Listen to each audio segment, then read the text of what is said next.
update on Ryan Kaiser that you're able to share? Yeah, no, I told you guys the other day in the press conference, I made my statement about kind of what was going on. If anything changed that I thought was, newsworthy or something you guys need to be aware of, or the fans need to be aware of, that I would address it. But he's doing well, and unless something changes, I'm probably not going to address it.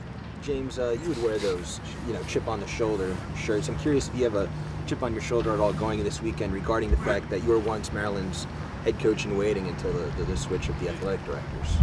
No, I'm very appreciative of the time that we had at Maryland. I had a great experience, won a lot of games, met a lot of really good friends, met a lot of really good friends as high school coaches. Still have a lot of players that we recruited there that, I've broke bread with them, been in their homes, met their families, those types of things, been great. And I think I'm in a pretty good situation now. So things happen for a reason, and I'm blessed and fortunate to be here. Well, at the time, I'm sure you obviously wanted that job. I mean, looking back now, is it kind of a blessing in disguise? I mean, you're kind of pretty happy how things worked out now? It's awesome to be at Penn State.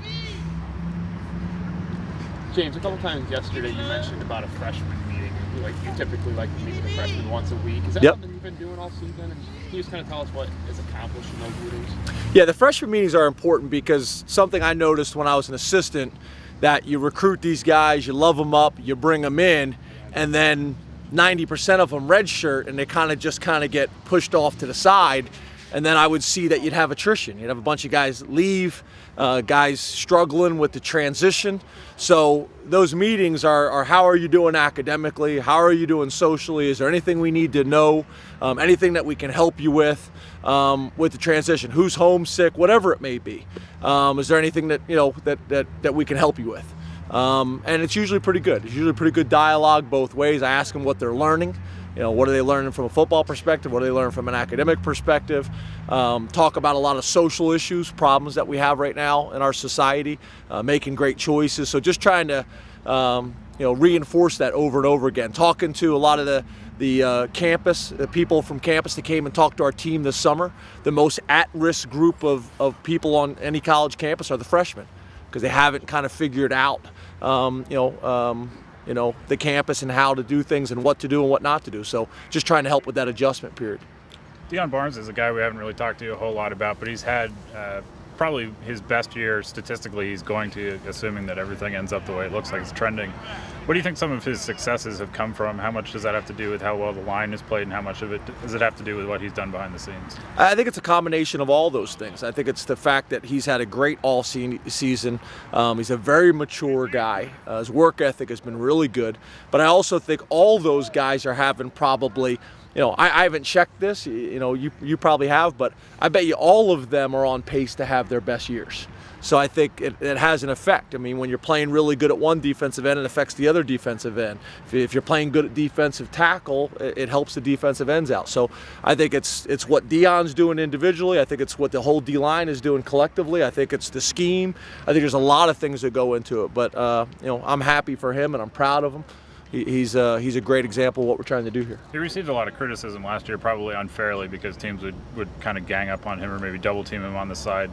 Do you feel like you saw that from him? I mean, it's hard to compare for years that you weren't here, but maybe feeling like he put in the extra effort, maybe just to kind of prove some people wrong. Yeah, again, I can't speak on things that happened last year or before my time here. I've just been impressed since the day we arrived on campus. His approach, his work ethic, his maturity. I've been very, very impressed with him. Can you talk about the way your O-line played in the latter parts of that Ohio State game, given all the shuffling that you had to do? Yeah, I keep telling you guys that I've been really pleased with them, and I'm proud of them, and they are getting better. Day by day, step by step, game by game, they're getting better. There's still some things that cause some challenges, like you're talking about. You lose your left tackle, your right tackle goes to left tackle, your center goes to right tackle, and a new center comes in the game. That's a lot of moving parts. It's like you lose a linebacker, and now you switch the other two linebackers to different spots. It's not an ideal situation. I do think from a big picture perspective, it does help them kind of understand the game and what we're trying to get done and why they have to work together. But it's just part of kind of where we're at, and I'm pleased with them. I do think they're making progress, and I expect them to play well on Saturday. And with the injuries you had, that guys are out for the season, is there any sort of domino effect that will cause you to take kids out of red shirts, or are you going to rely on guys who are low on the depth chart, maybe walk-ons? Yeah. It's probably good that you asked that. I brought Apke in today. Apke's going to play. Apke's going to play the rest of the year on special teams, and we're going to start to try to work him in on defense, very similar to what we did with Marcus early in the year. So we're excited about that. He wants to do it. I always meet with them first and ask them, because that affects. I don't want them to do it unless they're on board. And his approach was, Coach, even if I just play on all special teams, I want to play. So this is one of the reasons why we made this move in off season. I know a lot of people weren't sure why we made it, but long, athletic guy, smart guy. We got a chance to see him do a lot of really good things in high school on both sides of the ball. So I'm glad that we were able to make this move, and now he's ready to go. James, how do you think communication between the sideline and the offensive huddle has gone this year, particularly in game situations? I think good. We've had one or two issues. Last week we had the issue where we had to clock the play because we ended up calling a different play in the huddle that was called from the sideline. But I think we've only had 2 or 3 issues like that. In the game, we did have the adjustment from John being in the booth where he's typically been to come down the sideline. I thought we were much better this past week. But I think overall, pretty good. Okay, James, traditionally November is your month. You have a great record in November. Why is that? And what you've done elsewhere, can you bring that here now given the circumstances? I think a lot of it is having a really well thought out, organized plan ahead of time, and then when you do have a little bit of adversity, not panicking and just sticking to the plan. And our plan is about loving these kids and working on fundamentals and technique and having sound schemes that make sense, and just staying positive and working through it. And I think when you do that, you have a chance to get better every single day and every single week. And we've been able to do that. I think the other thing is modifying practice, taking advantage of Tim Breen's experience, taking advantage of Dwight Galt's experience, and starting to modify practice and cut back. I've been places where, the coaches are hard-headed and they're old school and they're not going to change. You're going to practice. I'll never forget, the one year, we played in a BCS Orange Bowl, and we had the same practice for the bowl game that we did for camp. We landed and never went to the hotel, went straight to the field and did 2-a-days. So these are just things that I always kept track of, and I just think it doesn't make sense. You should be able to be out on the field shorter amount of time as the season goes on. Did you guys win that game? No. No, we played Florida, and it did not go real well. James, to go back to Troy Apke, you have some other guys who could probably fit that role of playing a little bit of special teams, a little bit of defense. You mentioned it a little bit, but what have you seen from him so far that made you pick him to be the guy to pop out there this week? Well, it's the position. It's not like we just say, okay, we're going to throw someone on special teams. It's because we lost Kaiser. So losing Kaiser, who's the next best guy that can go in and help on defense, and to think we're going to go through the rest of the year without some bumps and bruises, it's not going to happen. So we better get that guy ready. And if we're going to do that, then a great way to start getting him some experiences on special teams. So it really just came down to need. James, Edsel was asked a lot about the potential rivalry with Penn State. I'm just curious, what kind of potential do you see there for a future rivalry? What do you think maybe an extra rivalry game would do for Penn State if it were on the schedule? This is a Big Ten game for us, and we're excited about playing a Big Ten game. There's some regional perspective to it, the fact that we're border states and things like that, but no, this is an opportunity to play a Big Ten football opponent similar to Rutgers, similar to Ohio State, similar to those other programs, but we don't look at it that way. Given the 3 straight losses and the emotional loss to Ohio State, are you still pleased, with the overall attitude of practice this week? I mean, what have you seen? Everything?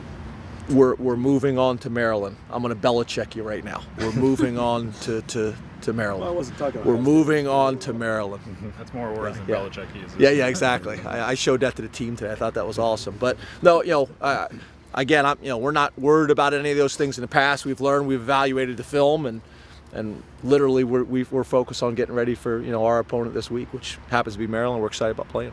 James, Akil didn't play all that much last season. This year, having more experience in games, what improvements have you seen him make based on those reps in games on Saturdays? I think he's more decisive. He's downhill. He's physical. I think the area he still needs to improve, like a lot of backs, is in pass protection. But I've been impressed with him. He's a guy that makes up his mind, gets downhill. He's kind of a one-cut runner, and he hits it. And then, you know, now you got to deal with the fact that he's 225, 230 pounds doing it. You know, so I've been pleased with him. And I think he's getting more confident every single week.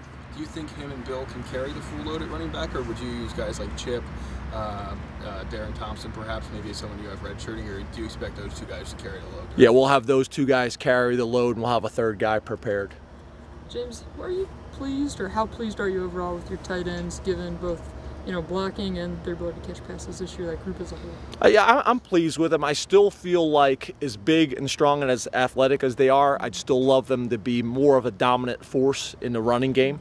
And I think that's an area that we're going to have to continue to work on. They need that individually. We need that as a team. So that's probably the area, you know, I've been talking about that since spring ball, and I think they have improved, but we still got a ways to go. Two more.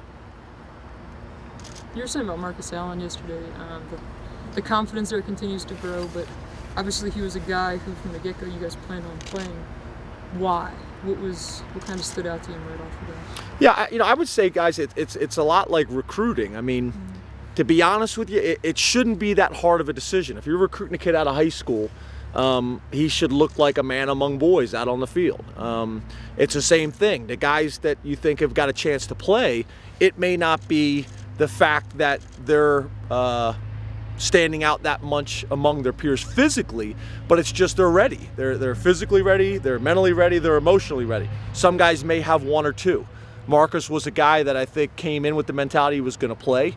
Physically, he's a big, strong kid, and he picked the stuff up pretty quickly. So, you know, that stood out to you early on, the combination of all those traits, not just one thing. There's some guys that stood out physically running around, but once the playbook hit them, it slowed down. He was the guy that was able to kind of handle all three phases. Did you have to dial him back a little bit in the preseason? Deshaun, I think, said that he was doing some hitting when you guys maybe weren't in full hitting mode. He was just so enthusiastic about it. Yeah, I think that's typical for a lot of young guys. They don't understand the tempos. In high school, a lot of times you just go out and practice. Here you have tag off tempo, you have thud tempo, you know, you have live tempo, and we very rarely go to the ground. And I think a lot of times as young guys, they come and they want to show everybody how good they are, and that's not really kind of what we're looking for, because we're trying to limit some of the injuries and some of the things that come with that, you know, type of activity. Thanks, Coach. Awesome. Thanks, guys.